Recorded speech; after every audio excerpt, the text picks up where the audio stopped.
Assalamualaikum warahmatullahi wabarakatuh. Bismillahirrahmanirrahim. Alhamdulillahirabbil alamin. Alhamdulillahilladzi arsala rasulahu bil huda wa dinil haq liyudhhirahu 'alad dini kullih wa kafa billahi syahida. Asyhadu an la ilaha illallah wahdahu la syarikalah wa asyhadu anna Muhammadan abduhu wa rasuluh. Allahumma sholli wa sallim ala abdika wa rasulika Muhammadi wa ala alihi wa ashabihi ajma'in. Raditu billahi rabba wa bil islami dina wa bi Muhammadin nabiyya wa rasula. Subhanaka la ilma lana illa ma 'allamtana innaka antal alimul hakim.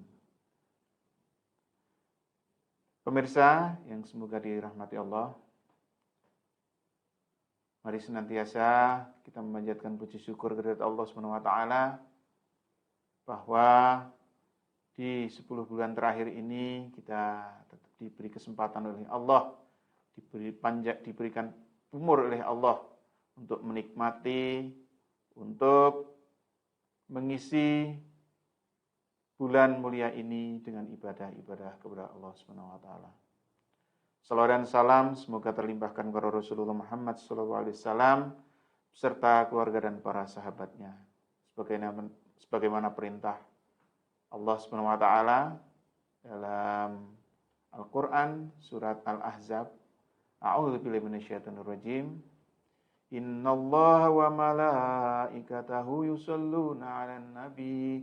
Ya ayyuhalladzina amanu sallu alaihi wa sallimu taslima. Ini adalah perintah kita sebagai umatnya Rasulullah Muhammad SAW untuk senantiasa bersolawat atas Nabi besar Muhammad SAW dan juga kepada keluarga dan para sahabatnya. Jamaah rahimakumullah. Pada mukadimah ini, kami mengingatkan untuk senantiasa kita selalu bersyukur. Bersyukur atas apa? Yang pertama tentu atas nikmat iman dan Islam kita. Karena nikmat iman dan nikmat Islam itu bukan sesuatu yang murah. Bukan sesuatu yang kaleng-kaleng. Tapi ini adalah kenikmatan yang luar biasa. Sangat mulia di sisi Allah. Karena orang yang tidak iman, tidak Islam, maka amalnya tidak akan diterima di sisi Allah. Sebagaimana firman-Nya dalam Al-Qur'an surat Ali Imran, "Wa may yabtaghi ghairal islami dinan falan yuqbala minhu wa huwa fil akhirati minal khasirin." Dan barang siapa yang mengikuti selain agama Islam, maka tidak akan diterima amalan darinya. Dan dia di akhirat kelak termasuk orang-orang yang merugi. Untuk itu, mari kita perlu jaga keimanan dan keislaman kita. Seperti kita ketahui, iman itu al-imanu yazidu wa yanqus. Kadang bertambah, kadang turun. Ketika bertambah, mari kita tambah dengan berbanyak amalan sunnah. Tentu tidak meninggalkan amalan wajib. Ketika bertambah, mari kita ikuti nasihat para sesepuh, kumpulono wong kang soleh. Agar apa? Agar kita senantiasa watawasau bil haqqi watawasau bis sabr. Ketika kita berkumpul dengan orang soleh, maka kita akan senantiasa menasihati dalam kebenaran dan kesabaran. Itu tentu. Dan ketika tadi yazidu wa yanqus, ketika keimanan kita menurun, mari kita jaga dengan senantiasa mendatangi majelis-majelis ilmu antara lain. Sehingga iman yang akan menurun itu tidak pada titik nadir, titik terendah, akan tetapi begitu turun akan naik lagi. Kenapa? Kita rajin mendatangi majelis-majelis ilmu. Kita diingatkan untuk senantiasa meningkatkan ketaatan kita kepada Allah Subhanahu wa taala.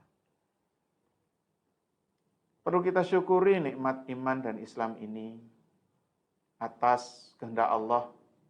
Sejak kecil kita sudah diberikan iman keislaman kita. Coba kita bayangkan,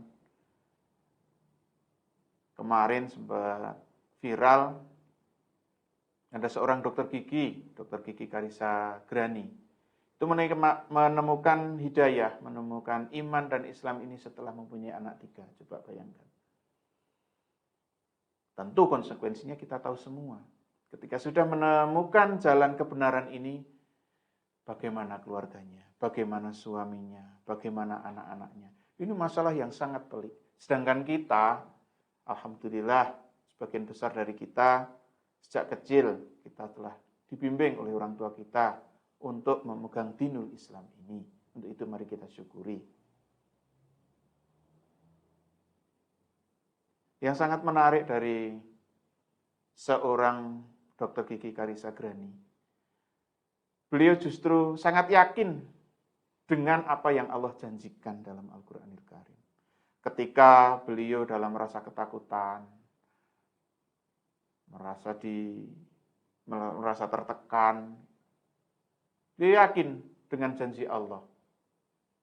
Dalam Al-Qur'an, surat Fussilat, ayat 31, beliau sangat fasih untuk melafalkan ayat itu sebagai penyemangat beliau bahwa Allah menjadi pelindung bagi orang-orang mukmin baik di dunia dan di akhirat.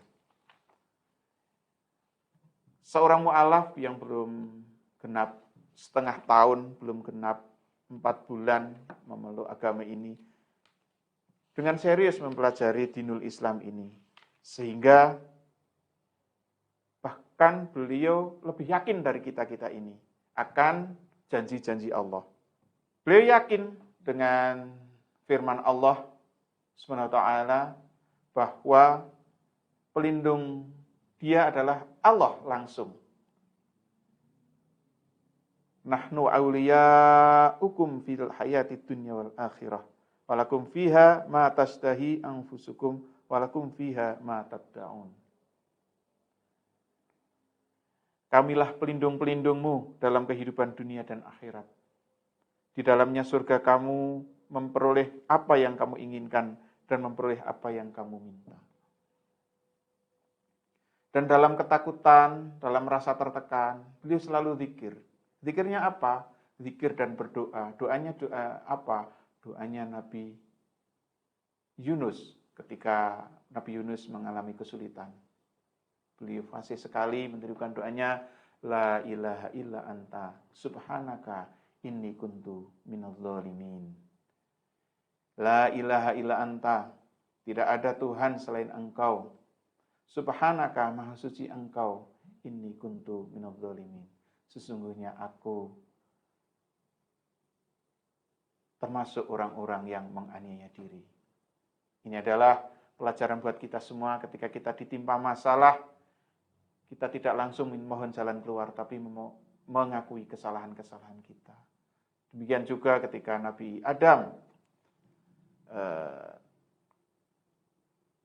mengalami kesulitan, beliau berdoa, Rabbana dzalamna anfusana wa illam taghfir lana wa tarhamna lanakunanna minal khasirin. Pengakuan dosa di hadapan Allah dulu. Barulah Allah berkenan memberikan jalan keluar kepada hambanya yang ia kehendaki. Jamaah rahimakumullah.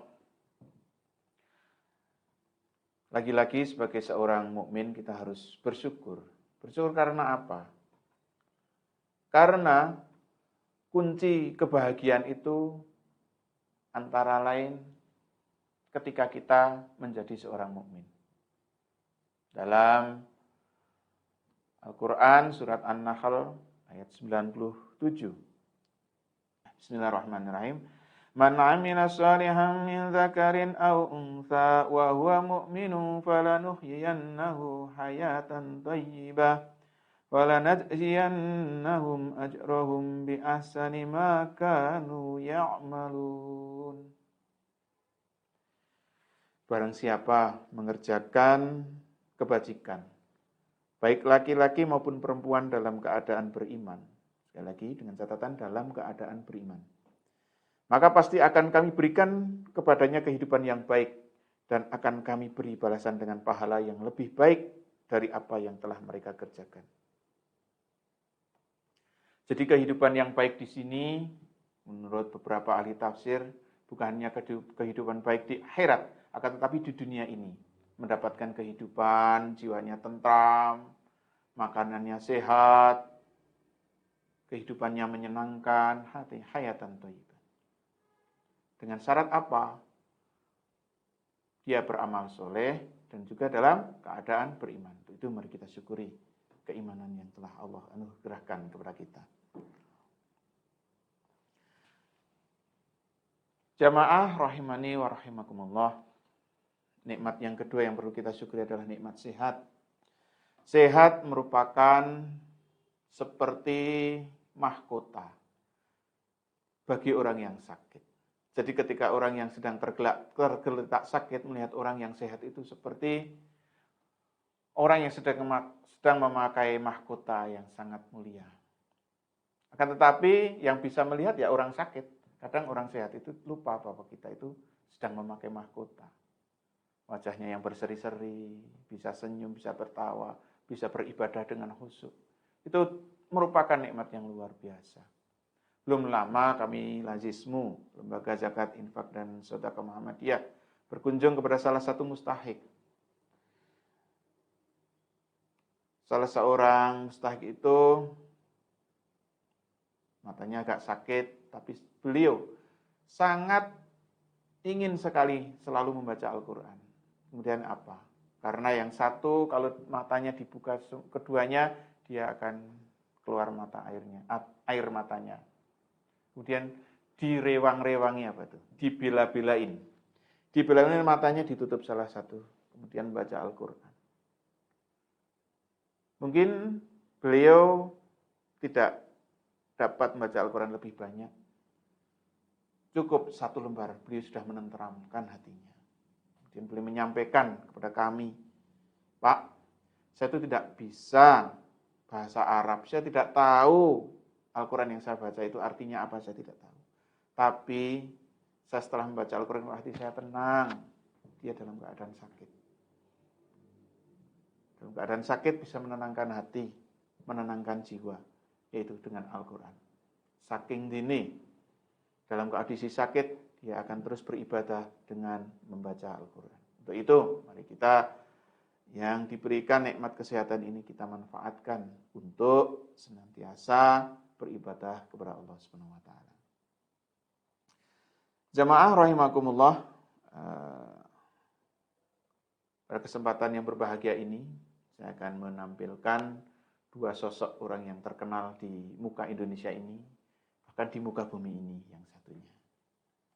Ini yang pertama,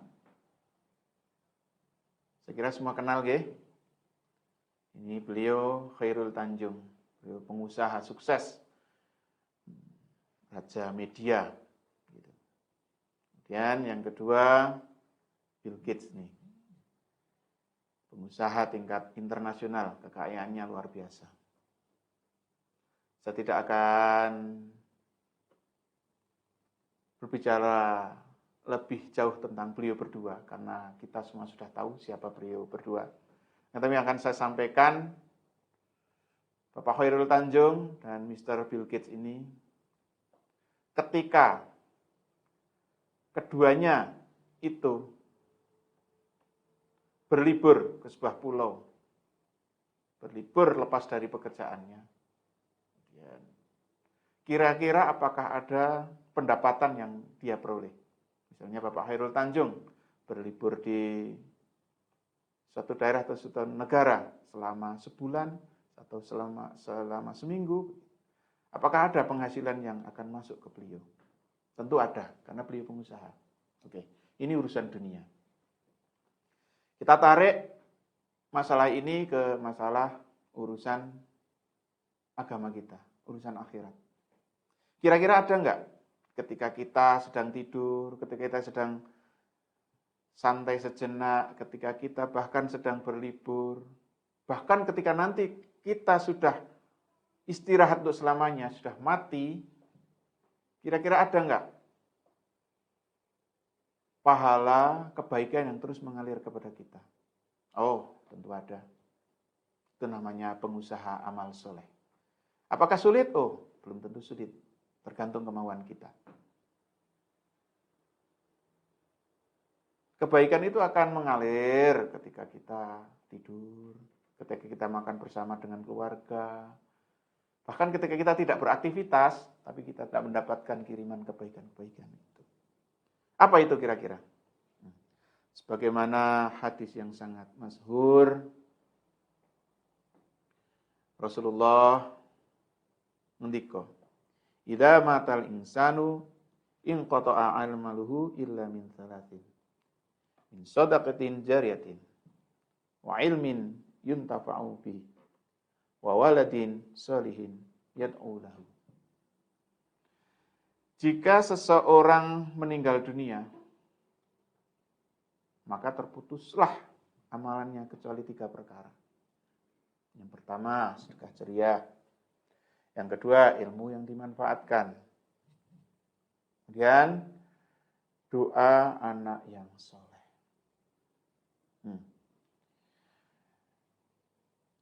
Jadi, kalau kita mempunyai 3-tiganya ini, salah satu atau 3-tiganya ini, kita akan mendapatkan kebaikan terus.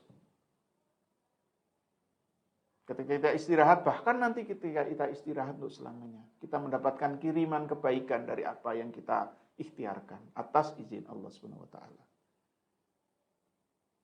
Kita nggak bisa membayangkan bagaimana kebaikan para pendiri amal usaha Muhammadiyah ini, rumah sakit, pendiri rumah sakit, pendiri pondok pesantren, pendiri SD Muhammadiyah, pendiri panti asuhan yatim Muhammadiyah yang di situ sudah beratus-ratus anak yatim duafa dibesarkan di situ.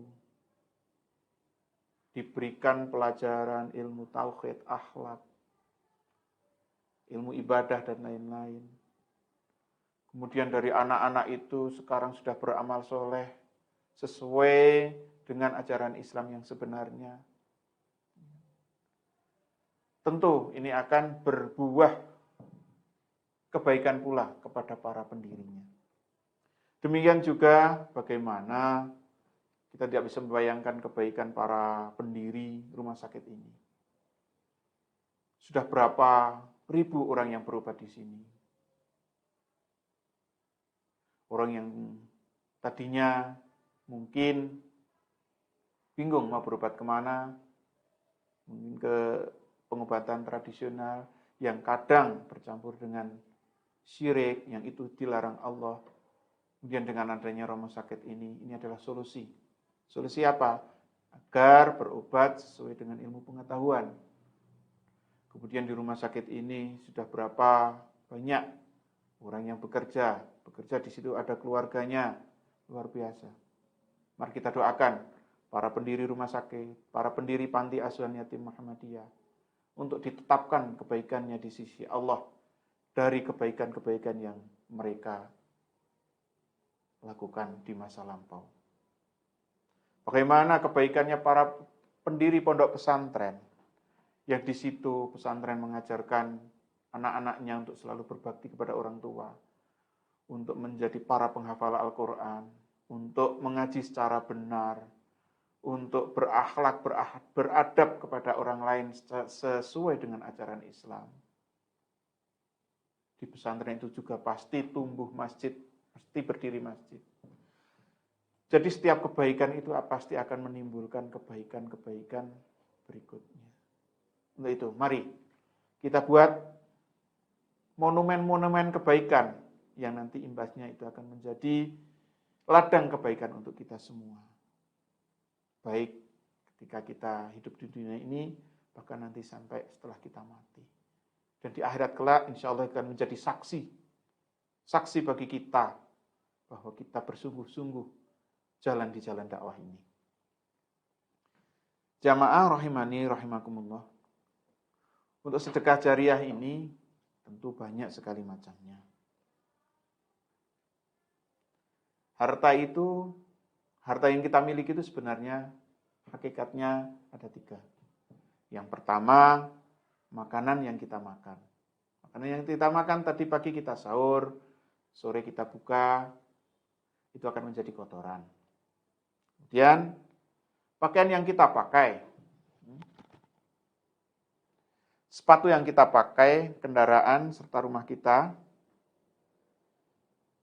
ini akan sementara saja, tidak akan menjadi milik kita selamanya.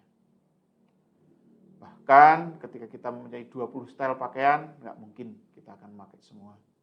Pakaian yang milik kita yang kita pakai itu. Yang dalam lemari itu belum tentu milik kita. Meskipun dalam hisab nanti itu adalah harta milik kita. Yang kita dimintai pertanggungjawabannya di hadapan Allah kelak. Kemudian harta milik kita yang ketiga itu adalah harta yang disedekahkan. Itulah milik kita sesungguhnya. Maka ada istilah yang salah kaprah ini. Buat apa nyari harta? Harta kan tidak dibawa mati. Oh, tidak seperti itu. Kita di dunia ini semuanya perlu uang. Untuk haji perlu uang. Memang uang tidak segalanya, tapi segalanya perlu uang. Untuk haji perlu uang. Untuk iktikaf perlu uang. Untuk makan, buka, makan sahur, itu perlu uang. Perlu ada support dana. Untuk zakat, perlu uang. Untuk bangun pondok pesantren, perlu uang. Akan tetapi uang itu tidak sebagai tujuan. Uang adalah sebagai sarana aja. Sarana mendekatkan diri kepada Allah. Sarana untuk berjuang, berdakwah, menegakkan dinul Islam. Alhamdulillahirabbil alamin. Di rumah sakit ini, di Rumah Sakit PK Muhammadiyah Temanggung ini, kita diamanai oleh Allah untuk mengelola satu ambulan gratis, ambulan lazismu. Itu dananya dari mana? Dari para muzaki, dari para munfik, orang yang berinfak, orang yang berzakat. Kemudian kita kelola, kita belikan mobil. Mobil itu untuk melayani para du'afa dan siapapun yang memerlukan. Free, tidak ada uang bensin, tidak ada tip sopir dan lain-lain. Free, benar-benar free itu mobil. Bertujuan untuk apa? Untuk menolong sesama. Kalau mobil itu sebagai sarana amal soleh diharapkan para karyawannya, para dokternya, para keluarga besar Rumah Sakit PK Muhammadiyah Temanggung mendapatkan kebaikan dari apa yang dilakukan oleh kru mobil ambulan lazismu itu. Bisa saja sore kita leyeh-leyeh, santai, bercengkrama dengan keluarga, dapat transferan amal soleh. Mari kita terus semangat untuk zakat, infak, dan sedekah. Tidak akan pernah merugi orang yang zakat, infak, dan sedekah itu. Infak itu boleh sembunyi-sembunyi maupun terang-terangan. Sembunyi-sembunyi bagus, terang-terangan monggo tidak apa-apa. Yang kurang baik adalah sembunyi-sembunyi tapi tidak bersedekah. Atau yang lebih parah adalah terang-terangan tapi tidak mau sedekah. Nah, kita jangan sampai seperti itu. Alhamdulillah di rumah sakit ini ada lazismu. Mari kita amanahkan kepada lazismu setiap zakat, infak, dan sedekah kita. Insyaallah para pengurus akan mengelola sesuai amanah. Agar itu menjadi investasi kebaikan untuk kita. Bisa jadi kita sedang tidur, lazismu sedang mentasarufkan paket kepada para du'afa. Kita mendapatkan kebaikan itu. Kemudian investasi yang kedua, yang tidak akan putus walaupun kita sudah meninggal, yaitu ilmu yang bermanfaat. Baik itu ilmu agama maupun ilmu-ilmu lainnya. Makanya pernah ada seseorang yang bijak menyampaikan, tolong kalau bacaan Al-Fatihah itu sebisa mungkin kita yang mengajari sebagai orang tuanya, jangan orang lain. Karena Al-Quran, bacaan Al-Fatihah itu paling tidak sehari 17 kali dibaca. Ketika kita yang mengajarkan langsung kepada anak-anak kita, maka kita akan mendapatkan kebaikan terus. Bahkan ketika kita sudah mati, anak kita mengamalkan bacaan Al-Fatihah itu, kita insya Allah akan mendapatkan kebaikannya. Dan tentu mestinya sebagai orang tua tidak hanya mengajarkan bacaan Al-Fatihah. Adab, bacaan-bacaan sholat dan yang lain. Mari kita ajarkan kepada anak-anak kita. Atau kita arahkan anak-anak kita belajar agama ini baik di sekolah maupun di TPG. Ada yang menarik 20 tahun terakhir ini, sekolah-sekolah yang mempunyai program khusus, program tahfidzul Quran, ini menjadi sekolah yang sangat laris. Atau pondok pesantren menjadi pilihan para orang tua. Karena apa? Karena itu harta kita sesungguhnya. Ketika anak soleh, ketika anak rajin beribadah, akidahnya lurus, bisa mau dan rutin mendoakan orang tuanya, baik orang tuanya itu masih hidup ataupun nanti sudah meninggal. Itu adalah harta orang tua yang sesungguhnya. Orang tua juga ingin ketika atas kehendak Allah orang tua itu mendahului kematian, anaklah yang akan mendampingi talqinnya dengan kalimat la ilaha illallah. La ilaha illallah. Orang tua sadar, sekarang ini orang tua sadar bahwa anak yang sesungguhnya adalah anak yang soleh, yang bisa mendoakan, kemudian nanti ketika di akhir hayat kita mendampingi kita dengan bacaan talqinnya. Jangan sampai anak kita ketika kita sakaratul maut bingung, talqin itu seperti apa? Talqin itu bagaimana? Na'udzubillahi min dzalik. Padahal keislaman seseorang adalah dinilai dari ujungnya. Pada ujungnya itu. Kalau di akhirnya ditutup dengan kalimat la ilaha illallah dakhalal jannah. Untuk itu akan indah sekali ketika orang tua mendapatkan anaknya ini berbakti kepada orang tua bahkan pada sampai detik terakhir.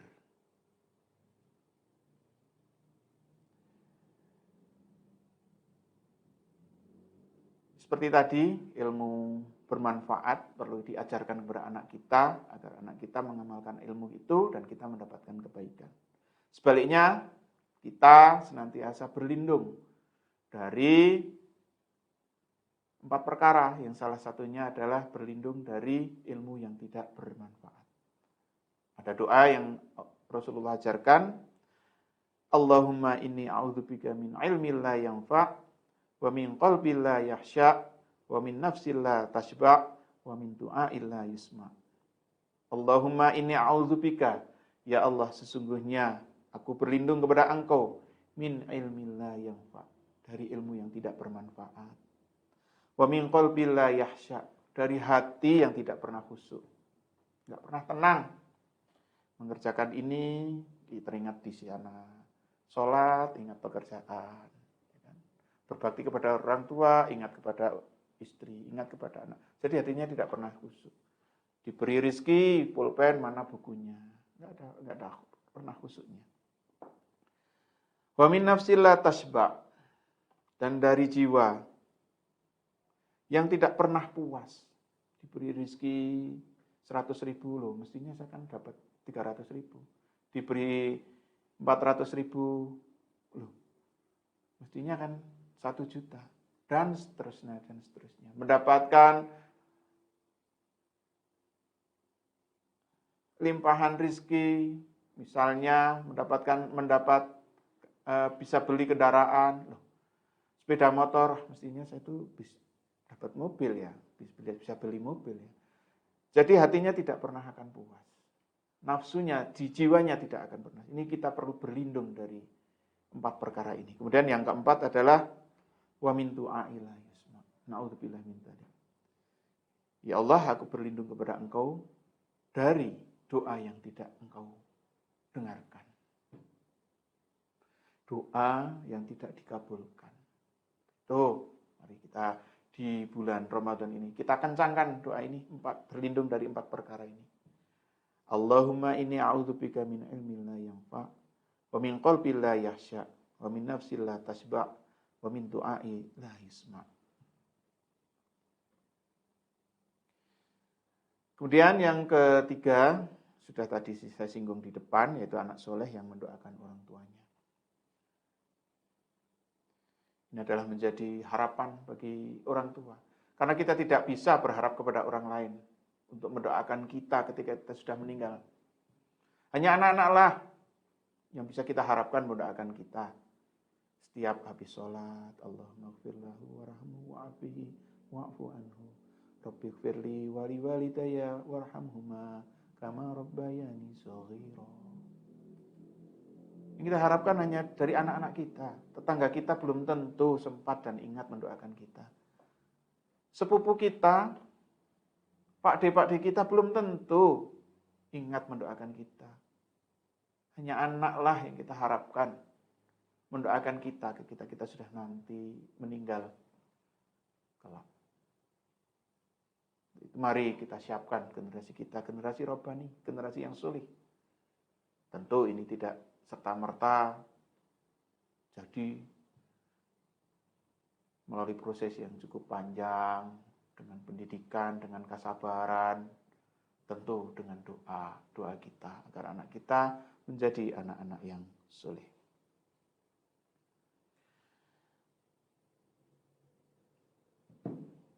Demikian tausiah pada bulan Ramadan ini. Terakhir, usikum wa iyaya bitaqwallah. Saya menasihati diri saya pribadi dan juga kepada para jamaah, mari di akhir bulan Ramadan ini kita masukkan gigi full dengan kecepatan full untuk menjemput Lailatul Qadar. 10 hari terakhir kita manfaatkan.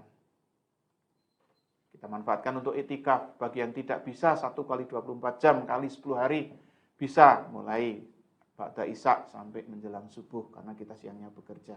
Di masjid-masjid yang menyelenggarakan iktikaf. Karena siapa tahu ini adalah Ramadan terakhir bagi kita. Belum tentu Ramadan yang akan datang kita akan mendapatkan kesempatan yang mulia ini. Kita khatamkan Al-Quran. Syukur lebih dari 1 kali, bisa 1,5 kali, 2 kali, atau berapa. Kita manfaatkan kesempatan emas ini. Allah sayang sama kita. Jangan sampai kesempatan itu terlewat.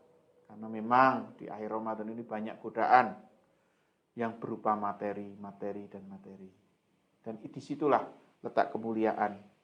Allah memberikan kesempatan emas kepada kita. Berkesempatan meraih Lailatul Qadar. Dengan memanfaatkan waktu malam hari kita untuk beribadah kepada Allah SWT. Bisa kita berkomunitas di suatu masjid untuk tilawah Al-Quran bersama, untuk diskusi tentang agama, dan lain-lain. Dengan berjamaah, insya Allah kita beribadah akan menjadi ringan, menjadi tambah semangat, karena jamaah itu ya. Karena dengan berjamaah itu, kita akan saling support, saling menasihati, saling menyemangati. Demikian tausiah pada kesempatan kali ini. Apabila ada kebenaran, datangnya dari Allah. Apabila ada kesalahan, dari saya pribadi. Jalan-jalan ke kaki gunung, rasanya enak makan mie rebus. Ingin rasa kata bersambung, apa daya waktunya terputus. Tuku kupat nang kutha Banten, sedaya lepat nyuwun pangapunten. Nasrun minallah fatun qarib, wa basyiril mu'minin. Assalamualaikum warahmatullahi wabarakatuh.